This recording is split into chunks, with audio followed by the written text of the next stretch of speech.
Good morning everyone. Bumili ako ng alphabet at mga numbers at colors at mga shape sa TikTok. In order ko, 86 lang siya. Balet, 12 pieces na. O, diba?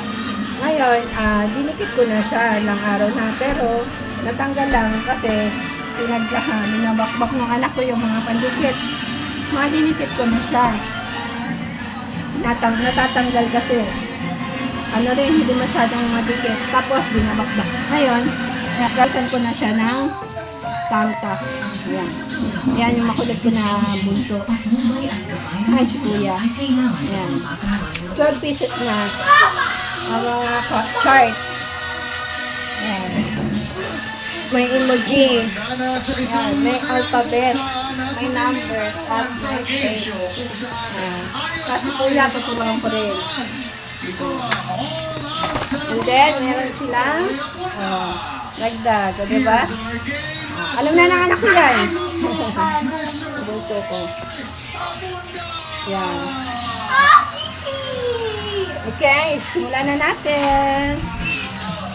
Goodbye. Thank you.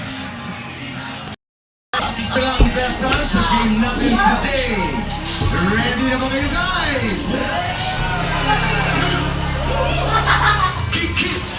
Are you ready? Ay, ang katanungan po ay paano ba tatakbo ang all-out sagutan?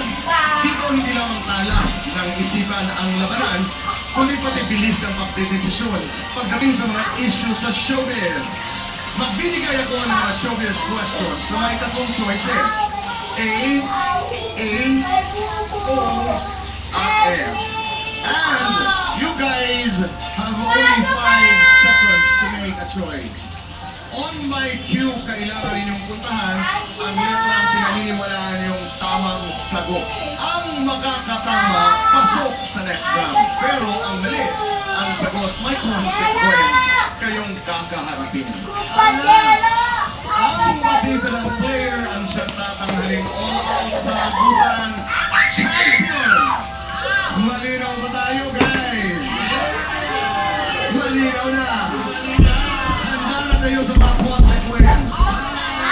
Kasama natin ang mga Bonito Boys. At sa siyempre si Bonito Jay na kasama ko sa Fast Talk ni Boy Abunda. Okay, simulan na natin ang all-out sagutan. Question number 1. Bonito Jay.